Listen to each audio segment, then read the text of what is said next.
The ocean is perhaps the most powerful and frightening element on planet Earth. Who knows how many secrets and dangers it keeps in itself? And one of the most frightening are ghost ships and haunted ships, which are very often the same thing. In this video, Top F will tell the stories of 5 famous ghost ships. And before we start, support my channel with your like and subscription. Also, turn on notifications to catch all the new releases. Get ready to be scared, we start. Ghost submarine UB-65. During the First World War, the German submarine UB-65 gained particular fame. Moreover, the submarine owed its popularity not to heroic deeds, but to paranormal phenomena that accompanied it throughout its entire service life in the Navy. The crew of UB-65 was 34 submariners under the command of Lieutenant Commander Martin Schell. Already during its construction, 4 people died. And a little later, during the first test dive, for 20 hours the boat could not surface, and its crew almost died from lack of air. In the autumn of 1917, when the UB-65 was being armed, one of the torpedoes suddenly exploded. The explosion killed the watch officer and 4 sailors. This incident not only continued a series of troubles, but also marked the beginning of mystical events on the submarine. A few days after the explosion, a sailor rushed past the workers on the ship, ran down the aisle, and hid in the cockpit. On the way, he shouted in horror, "The dead watchman is on board, I saw him, Mr. Captain, I saw him, go upstairs."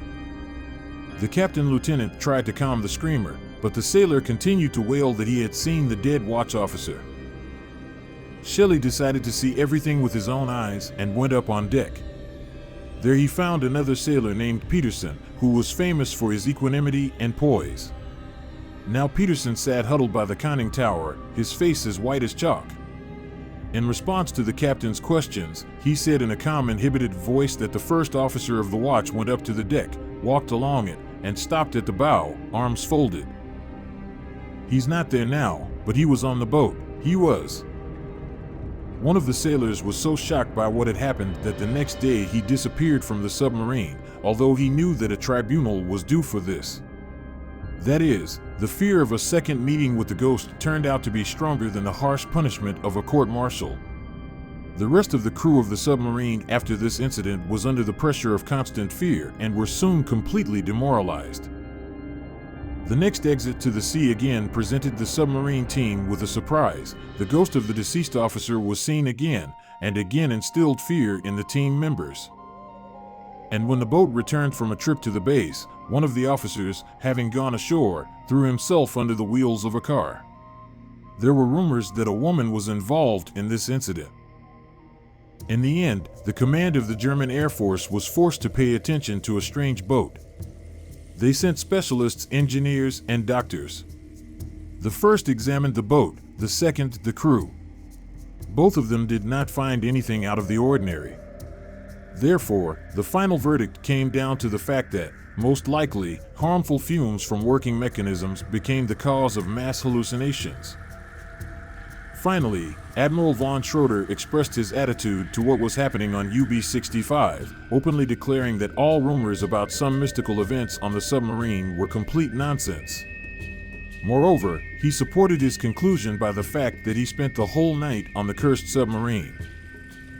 After this admiral's experiment, an order was issued according to which anyone who would say a word about seeing a ghost on a submarine would face severe punishment.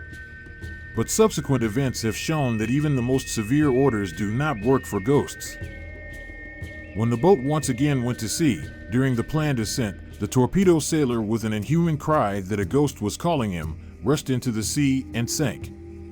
It was not possible to save him. Soon, under similar circumstances, another member of the UB-65 crew rushed overboard and drowned. Then the sailor died, accidentally hitting his head on the partition between the compartments. After so many tragic incidents, the command did not dare to continue further hostilities, and the cursed submarine returned to base. Later, after maintenance work, as well as a short rest of the team, the submarine again went on a combat mission. But as soon as she moved away from the coast to the city of Wilhelmshaven, at that time the main base of the German Navy, the assistant commander, Lieutenant Erich Eberhard, suddenly began to shout that a ghost had come to him and ordered him to die. The distraught lieutenant was locked in a cabin. A little time passed and he calmed down. Everyone thought he was asleep. In the morning, the lieutenant also behaved quite peacefully. Therefore, he was released from the cabin and returned the dagger. But in less than a few minutes, Eberhard, choosing a convenient moment, pierced his own heart with a dagger. Finally, after the incessant mystical stories on the boat, Emperor Wilhelm II himself drew attention to it. After the intervention of the monarch on the submarine, the crew was completely changed. In addition, a specialist in exorcism arrived on board UB-65 from Berlin. For several days he prayed unceasingly, expelling evil spirits from the submarine. Probably, in the history of the Navy, this was the only case when the ritual of exorcism was performed on a combat submarine. It would seem that after all these extraordinary measures, life on the submarine will flow differently. But, alas, the submarine, which had gone on its next trip, never returned to the base, disappearing forever along with its crew. When the First World War ended, the German submarine experts returned to the UB-65 again. They analyzed in detail the last route of the submarine and concluded that the most likely cause of the death of the submarine was the explosion of its own torpedo that occurred on board. However, there is another version of the death of UB-65, and it was voiced, oddly enough, by American submariners. It looks like this. On the morning of July 10, 1918, the crew of an American submarine patrolling off the southern coast of Scotland discovered some unknown submarine. She was floating, but lay on her side, swaying helplessly on the waves. Deciding to find out what kind of submarine it was, the submariners cautiously approached it. Once at a fairly close distance, they found that this is the same mystical UB-65, about which many legends had appeared by this time, and not only among German sailors. Fearing that the submarine was hiding some kind of ingenious trap, the Americans did not swim close to the submarine but limited themselves to careful observation of it. But time passed, and the German submarine showed no signs of life. And then the commander of the American submarine decided to blow up UB-65. But as soon as the Americans prepared to carry out a torpedo attack, suddenly their submarine began to rock heavily. And where UB-65 was a few seconds ago, a column of water rose into the air. Later, the commander of the American submarine claimed that on the eve of the explosion, he allegedly saw the figure of a German Navy captain who stood motionless in the bow of the UB-65. Although the veracity of his words raises serious doubts. What happened to the UB-65 submarine is still unknown, and most likely, its death will remain another mystery in the history of the fleet. Saijo Yacht or MANFRED FRITZ BAJORAT. In 2016, the fishermen, boarding the drifting yacht, saw the mummified body of the captain there, leaning over a geographical map. The owner of the Saijo Yacht, 59-year-old German MANFRED FRITZ BAJORAT, contacted anyone. He was found sitting in the radio room, leaning over a map. It seems that he tried to send a distress signal, but did not have time. The hot, dry, and salty air perfectly preserved the captain's body. Police in the Philippine port of Borobo found no evidence of the crime in the sailor's death. No traces of another person's stay, nor any weapons were found on board. Most likely, the man died of natural causes, possibly as a result of a heart attack. The yacht is believed to have drifted in the Pacific for several months before being found. It was easy to identify the mummy. All the documentation and dozens of photographs were preserved on the yacht, including carefree shots of family life, a picnic with friends or relatives, a photo against the backdrop of the Arc de Triomphe in Paris, children playing in the snow. About 20 years ago, Manfred Bajorat and his wife Claudia began a joint trip around the world, but their marriage could not stand this test, and in 2008 the couple broke up. 2 years later, Claudia died of cancer in Martinique. Manfred meanwhile continued to travel alone. He cruised on his yacht between Europe and the Pacific Ocean, explaining this by the fact that he could not stand the northern winter weather. BAJORAT is survived by a daughter who is now a captain of a freighter. But neither with her nor with anyone else, it seems, he did not connections in recent years. A year before death, he wished a friend a happy birthday on Facebook. This message was the last message he sent to the human world from his ocean of loneliness. HMS. One of the most mysterious marine stories of our time is connected with the Taiwanese vessel HMS. The vessel HMS was discovered off the northwestern coast of Australia in January 2003 without a single soul on board. The ship left the port back in 2002. The holds of HMS were filled with tuna, which was already starting to spoil. They tried to give different explanations for the disappearance of the team. It could have been captured by pirates. However, the safety of the cargo and the absence of damage on the ship refutes this version. The HMS team was suspected of transporting illegal immigrants, but after opening the holds, this version was abandoned. The threat of sinking the vessel could hardly exist since it was in good condition. The main version of the events that took place on the HMS ship is the version of the crew's mutiny and the captain's murder. In favor of her speak the testimony of the only sailor whom the investigators managed to find and one more circumstance. 2 weeks after the discovery of the HMS, a man from the phone of an engineer from the HMS called the police and told them about a riot on the ship and the death of the captain and engineer. According to him, the team went home. There is still no other information about the fate of the ship's crew and its owner. And it's unlikely to show up. HMS Resolute. An ice capture.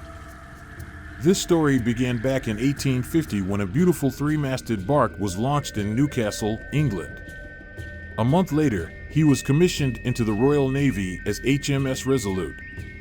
The ship was equipped for sailing in northern waters and was sent in 1852 in search of John Franklin's expedition.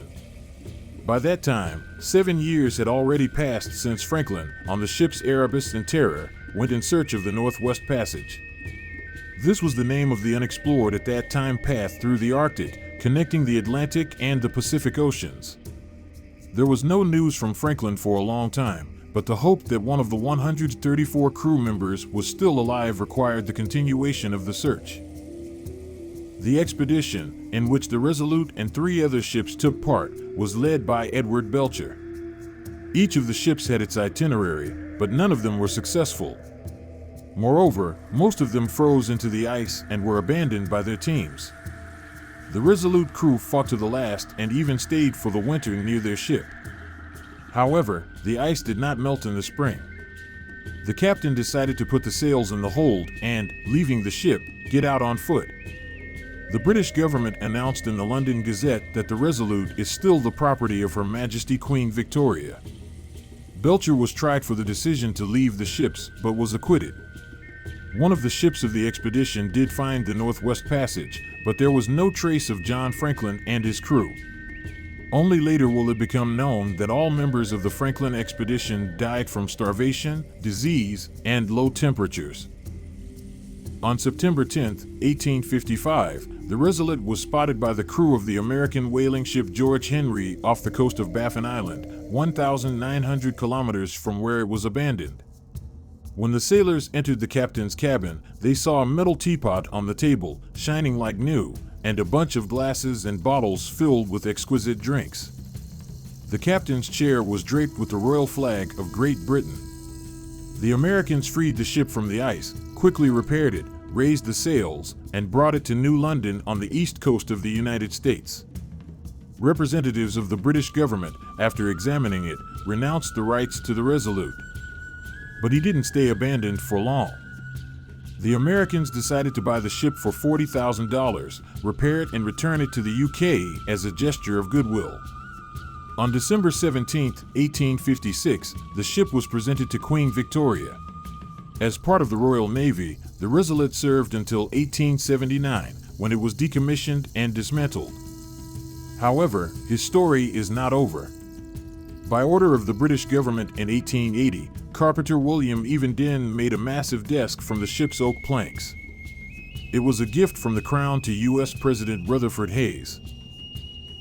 Second life. Resolute first appeared at the White House on November 23, 1880. This is a massive writing desk 83 centimeters high, with a red leather top measuring 180 by 120 centimeters and weighing 590 kilograms. It is decorated with carved ornaments and has 2 cabinets. Such furniture was popular in the 19th century and was called the partner table. As a rule, business partners had to work behind him, sitting opposite and controlling each other. Resolute was remade twice. President Franklin Roosevelt ordered the front panel so that his wheelchair could not be seen. The panel was made in 1944, but was installed after the death of President Harry Truman. The panel features the U.S. coat of arms with a bald eagle. The second modification of the table was made under President Ronald Reagan, who moved to the White House with his favorite chair. Due to the height of the chair, the president's knees rested on the table, so a homogeneous base 5 centimeters high had to be added to the Resolute. Nearly every U.S. president has used Resolute. President McKinley had a habit of putting a bunch of flowers on the table every day. Franklin D. Roosevelt demonstrated his skills as a bartender to visitors by personally mixing drinks on the table. He especially liked the dry martini. Dwight Eisenhower used Resolute during radio and television broadcasts. During the time of Harry Truman, the White House underwent a major reconstruction, and the table, along with the rest of the furniture, was in a special storage facility for 4 years. John F. Kennedy was the first to use a table in the new Oval Office. When a photo of his son appeared in the papers, climbing through the removed panel of Roosevelt, the table immediately became wildly popular. President Kennedy installed a secret audio recording system in the Oval Office. The microphone was built into the table, and a button was installed under it so that Kennedy turned it on and off at will. So he secretly recorded over 238 hours of various conversations in the office. This system was not known to most of his assistants until it was discovered in 1973 during the Watergate scandal. Another scandal, but much smaller, arose when pictures of Barack Obama with his legs thrown on the table were published. Although other American presidents have been photographed in this pose, Obama has not been forgiven for such a gesture with a shrine. Resolute was almost removed from Joe Biden's office because they wanted to get rid of everything that his predecessor Donald Trump touched. However, it was not possible to find a worthy replacement, so Resolute continues to carry its guard of honor to this day. Jian Seng. In our time, ghost ships are much more common than 100 or 200 years ago. The world's population has grown. The number of ships that serve people has also increased. There are more ships left by people, which become toys in the hands of Poseidon. On March 24, 2006, an Australian Coast Guard aircraft spotted a slowly drifting ship in the Gulf of Carpentaria, 180 kilometers southwest of Vapa. The 80-meter tanker did not respond to a radio request. There were no signs of life activity on the deck. On the morning of March 25th, a team from the Australian Customs Service boarded the Sea Hulk. The ship greeted them with an oppressive silence, occasionally broken by the metallic screech of partially destroyed deck structures. Having carefully examined the entire tanker, the customs officers realized that in front of them was a real ghost ship left by the crew. There were no signs of tragic events or traces of illegal activity. The name of the ship was painted over, but the customs officers managed to make it out. The ship was called Jian Seng. The ship had a small amount of fuel left and a significant cargo of rice. The tanker's engines were damaged and the tow rope was broken. Nothing could be found out about the ownership of the ship or about its home port. The reason for the abandonment of the ship by the crew also remains unknown. Whether they got off the ship on their own or whether some dramatic events contributed to this remained unclear. Since the tanker, drifting at the behest of the waves, posed a threat to navigation, it was decided to flood it. Jian Seng has become another artificial reef off the coast of Australia, taking to the bottom the secret of his solo swimming in the vastness of the ocean. That's all for today, my dear friends. Mr. Top F was with you. Thanks for watching this video to the end. Don't forget to like this video, subscribe to the channel, and turn on notifications. Also, write down in the comments what topic of the video you want to see in the next release of Top F. Bye.